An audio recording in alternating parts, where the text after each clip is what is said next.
Hello everyone and welcome to our video presentation for the Human Computer Interaction course. We are from team Magnus VIR. I am Parel Malik Pirade and beside me there's uh, other team member such as Uh, Such as myself, FOB Mayung. My name is Raffiandi Prakoso. And me, Faza Fauzan Azima, you can call me Faza. we will be presenting our UI UX evaluation and temporary redesign progress of the MyTel app from the first to ninth step. Next slide.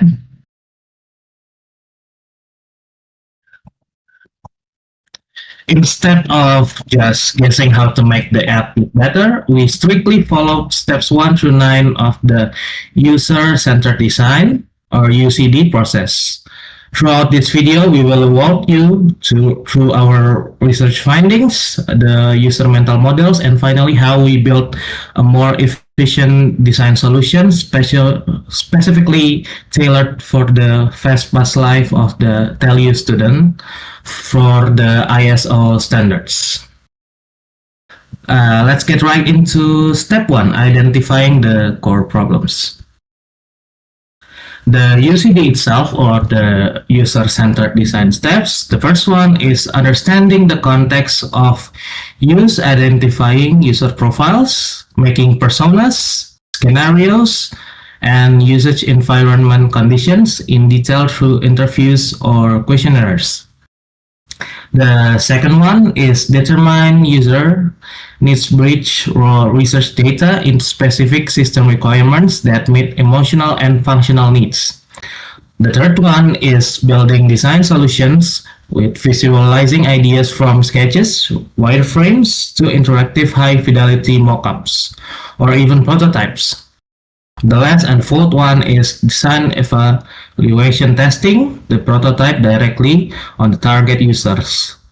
The example is usability testing to obtain objective data regarding the effectiveness of the design. Step 1. This is when our team has an internal evaluation about the problem. We identified and we found three main pain points. The first one is the access fragmentation. The access fragmentation itself is the academic information is scattered across multiple platforms like Igracias for grades, WhatsApp groups for announcements, and physical boards. This leads to inefficiency for any other parties. The second one is vulnerable attendance system. The manual attendance is vulnerable to manipulation and not real time, and it is burdensome for lecturers. The QR scanning itself is a solution, but it has server stability issues. The last pain point is the info delay. The info delay is that absence of a centralized real-time communication channel causes the dissemination of urgent information, thus charging rooms or canceling classes to be hampered.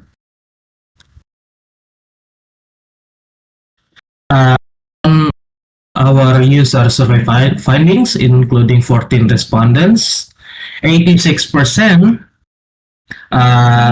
says that the loading values are very slow. This is the most critical complaint. Often the value does not appear at all. That is triggering panic to the students.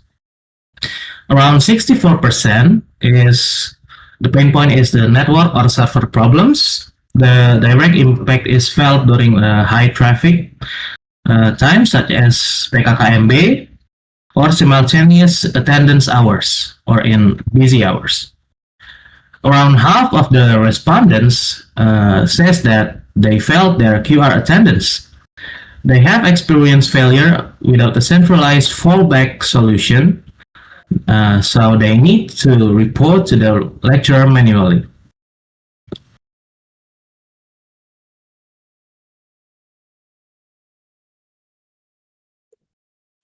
Okay. Thank you, Farrell, for explaining the part of the other step one. Now, in the previous explanation in step one, we have actually make a questionnaire for a bunch of our user with all of the student, which is our user. Now, from that questionnaire, we're going to explain this other step one, which is user goals and motivation. Now, from the survey, we actually got 4 user segments. The first user segment are the student or the primary users, with the main goal of access a schedule, digital attendance, and a grade in a single platform, ready to use digital identity, which means that the student as the primary user have a main goals of actually accessing the academical data in one app. And their main motivation is daily efficiency, avoiding anxiety of being marked absent or missing schedule. Now, our primary user, which is the student, have a motivation of having a very efficient and reliable app that can always respond with their needs. Now, our other user segments are the lecturer or the direct stakeholders, with the main goal of manage class attendance digitally and automatically, communicate to the students. Now, the lecturer have a main goal of maintaining the class orders and also all of its students, with a main motivation of accuracy of attendance data and class administration efficiency. Now, our other user segments are the university administration, rectorate, or the institution stakeholders, with the main goal of centralized official communication channel, real-time academic data, and promotion of campus event. Which means that their main goal of the university administration is to administrate the university and the students in the app. With its main motivation is to communicate efficiently, academic governance, and campus digital image, which also their main motivation is to manage the college or the students instead of the application or the software. And the other user segments are the service staff or the indirect users. Their main goal are the fast student identify verification with a physical student ID card, which is the QR scan, the QR scan presentation that we're actually explained before. We're going to explain after this. And their main motivation is to ease up the verification process in the field. Now, from those explanation before, we actually got the user persona presentation. Here we have 2 users, which is Raffi Pratama, 19 years old, where he have the attributes of the active user, which he has the behavior of opening the app every day with his daily and it's his daily routine. With a pinpoint problem, his QR attendance often failed, long loading time when checking grades. With his objective was quick attendance and instant scheduling check in a real-time score.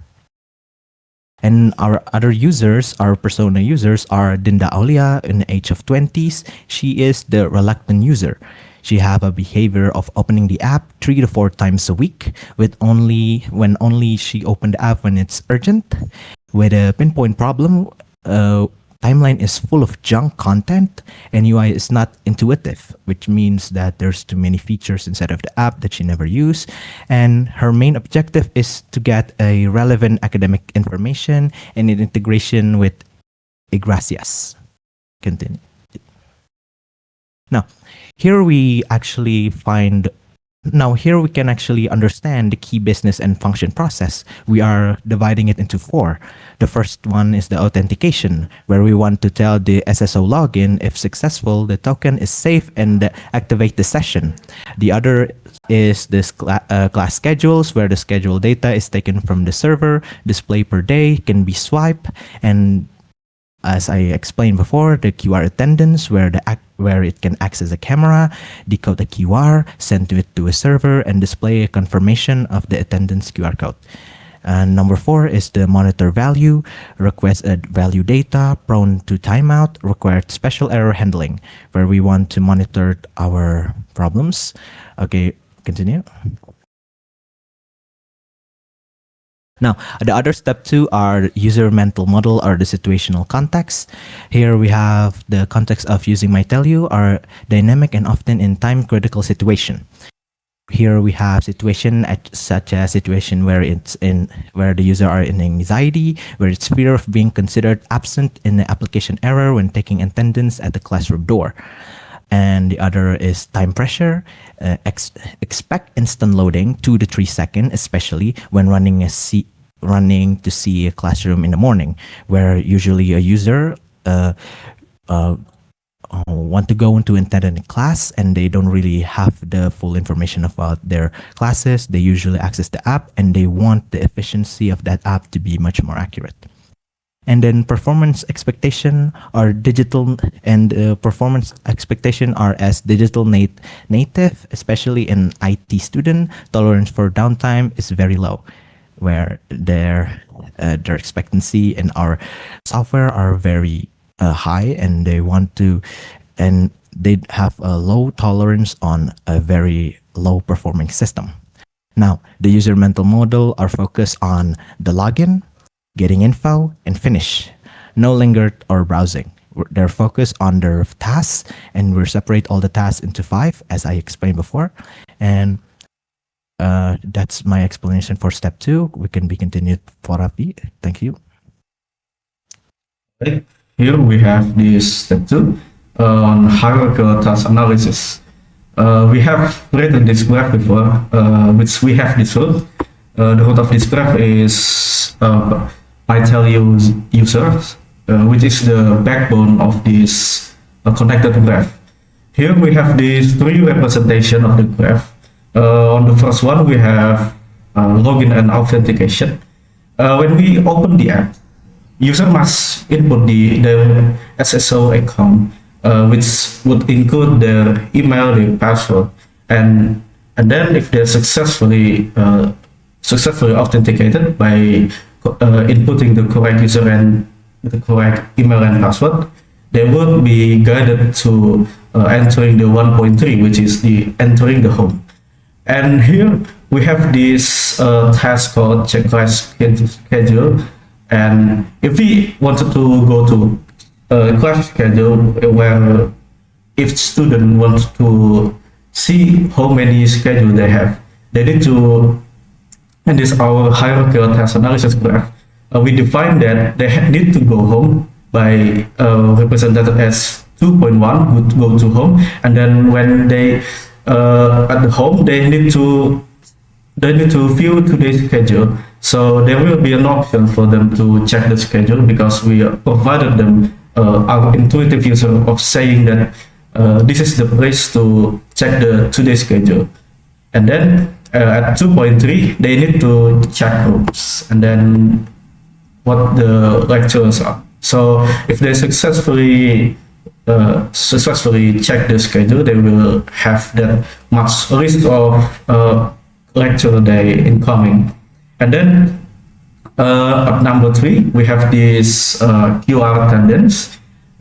We define this task analysis by first they need to tap the scan button, which is the it's called QR code, and then when they press that QR code logo, the camera section will open up, and when the camera sections open up, they will have that options whether they will turn up the flash, check the schedule, and then if they successfully scan the QR code, which is given by the lecturer, they will receive confirmation of handle failure, whether they are successfully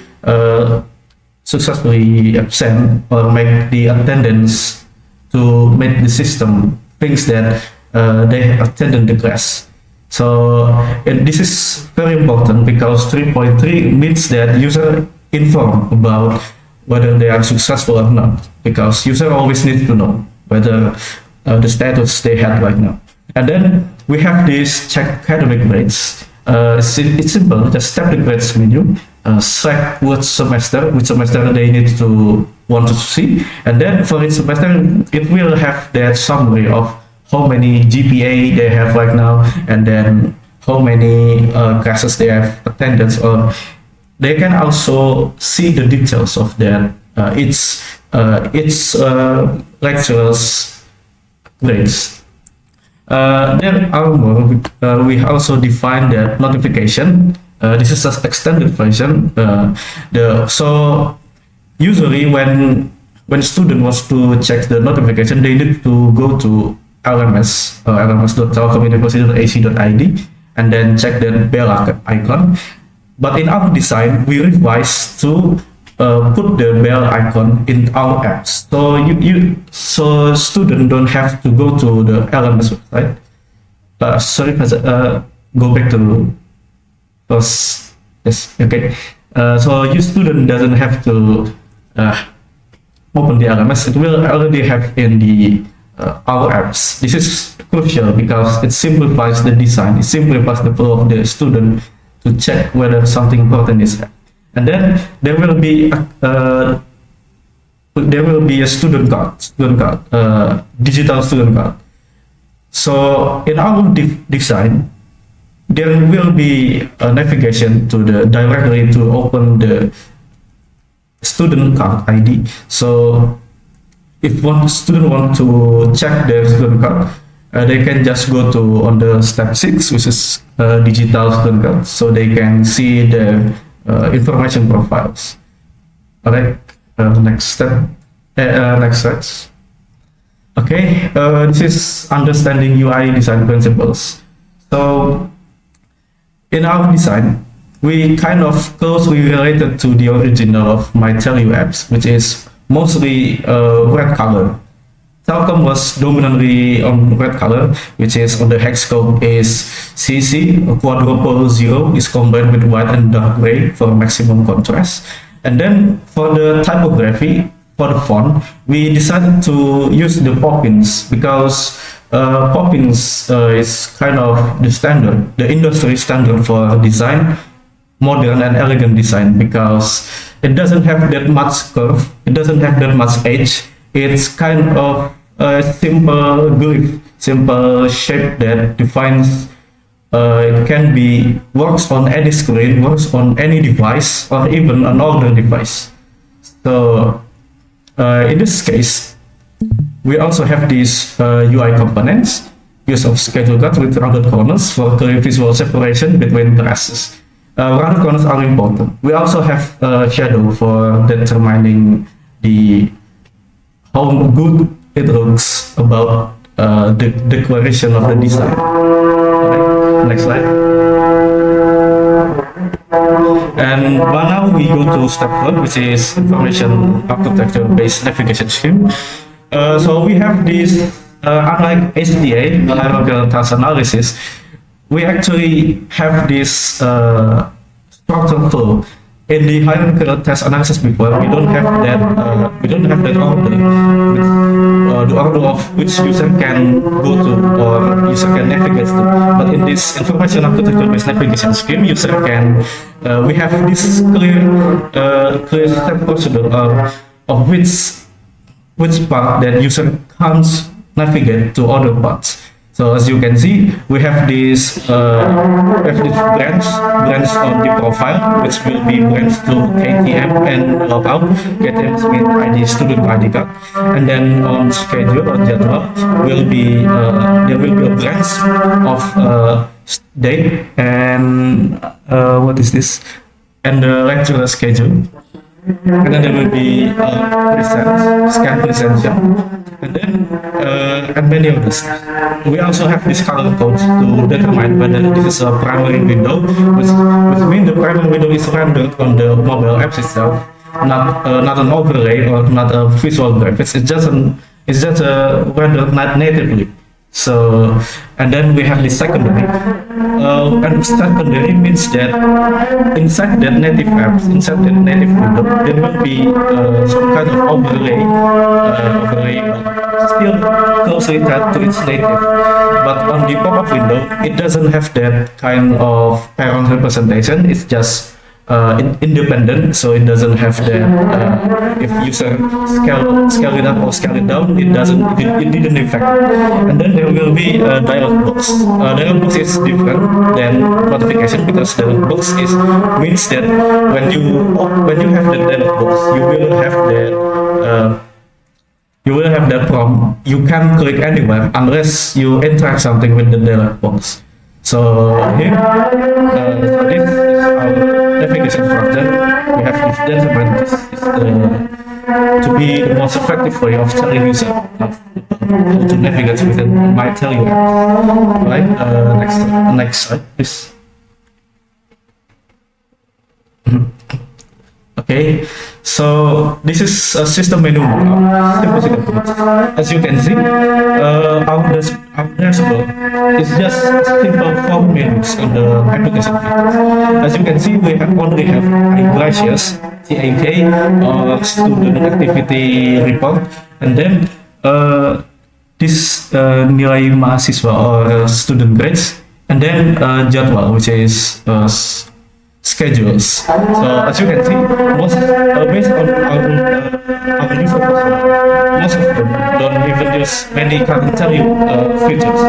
What they need most is that they only need impressions, the student activity, and then grades, and then the schedule. This is the most important because most users only click that, and then on the bottom we have home, scan, and then profile.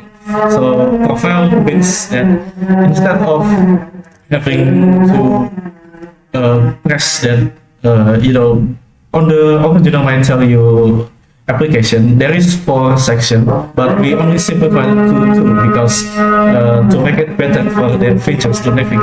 So this is why we choose it this way, and also this is what user prefers anyway. This is why we overhaul the dashboard, and then the profile simplification we also only has student card identity, and then logout. So it's very pure simplicity approach, pure direct approach, not overcomplicated approach. This is why we use this feature, and then we use this mockup because we wanted to want this kind of this effectiveness. Alright. Next will be explained by my friend Faza. Alright. Okay, in this step, which is step 6, choosing the right interactive device. Basically, we use touchscreen and high mobility. For what? For preventing fat finger error. The tap area, which the user will tapping at the bottom navigation, the bottom menu, and yeah, basically it's on the bottom menu. We made it larger than before, so that even the large finger or the fat finger will not be forced to click the menu. And the next one is sunlight visibility. High color contrast is maintained to ensure that even when we are outside, we still can see the app clearly. And the next one is, hold on. The next step is step 7. In this step, screen-based control. So in my tell you right now, there is no such explanation, which means if you can see here, there is why this is lorem ipsum. The reason why is because we can use or we can input whatever page that we are in right now, so it will explain to the user about what they are in the page right now. And then on the bottom bar will be only three icon, which beranda, scan, and akun. Only 3 because it's not that important if we have a lot of menu in the bottom, and then the visual in this part, you see visual differentiation. So in this part, we reduce opacity of the class that in the future or the past, and keeping the opacity which the class for current class that occurs. Okay. The reason why is because when the user open the schedule, they will see, like, right after they open it, they will say, okay, the class right now is here, and the class for the future or the past is right here. So it will make the user easy to point at the current class. Hey, hold on. Wait, what is that? Okay. The next step, text and clear message. So we change the names of the menu. I mean, like Iglesias, TAK, nilai mahasiswa, and jadwal. We use a lot easier word to understand for we know, like in Telkom University there is not only Informatika student, there are FIK and others. That's why we use easy word for like common people to understand. And then the oh my god, I'm sorry, instructional menu. Oh my god, instructional and my status message, which means the system will tell you, like, what the system is doing right now. For example, if we scan the barcode to attend absence, it will shows which either if it's success or failed. They will understand because we use an easy word. Like, for example, berhasil melakukan presensi, and then there is a button at the bottom which means kembali. And then for the other example, gagal masuk aplikasi, that means the user is the user is not able to get in, whether is it the problem at the user in internet or at the server. Okay. Next step, responsiveness and implicit guidance. So as Raffi explained before, and as I said before, we make this kind of header that explain where user at right now. I mean, in which page. Nah, we have effective feedback. The color chain of the bottom navigation, the bar icon will be lighter when, okay, for example, when we click akun, like the akun will be lighter and the other menu will be darker. So the user will understand, like, okay, I'm right now at the akun page. And then the system status, clear error handling, application login failed, differentiating between server down and local connection. Nah, in this point, that system will give the user which error has occurred. I mean, like, will occur or has been occurred. Whether is it because of the user device or the server is the problem. And then the last one is implicit prompting.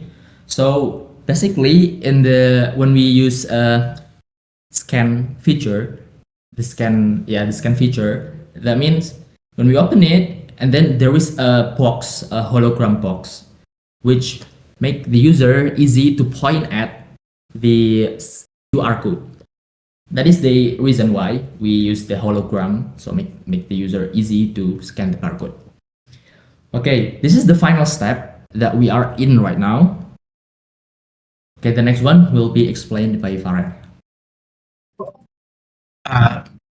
Thank you for the explanation and the elaboration from Faza, Raffi, and Evo. To wrap up this video, well, The philosophy behind our redesign ultimately comes down to one simple quote: if it ain't broke, don't fix it. Our goal wasn't to build a completely unfamiliar app from scratch. Instead, our redesign focused heavily on three main things. First one is feature pruning for simplicity. Second one is visual data hierarchy for better focus. And most importantly, access speed. By removing unnecessary friction like cluttered menus, we align the app with the true user mental model. Just log in, get info, and finish. No lingering necessary. Well, we hope this walkthrough demonstrated how a data-driven UI/UX approach can significantly improve our daily academic routines to the human-computer interaction course. Well, that brings us to the end of our presentation. Thank you so much for taking the time to watch our video, and see you next time.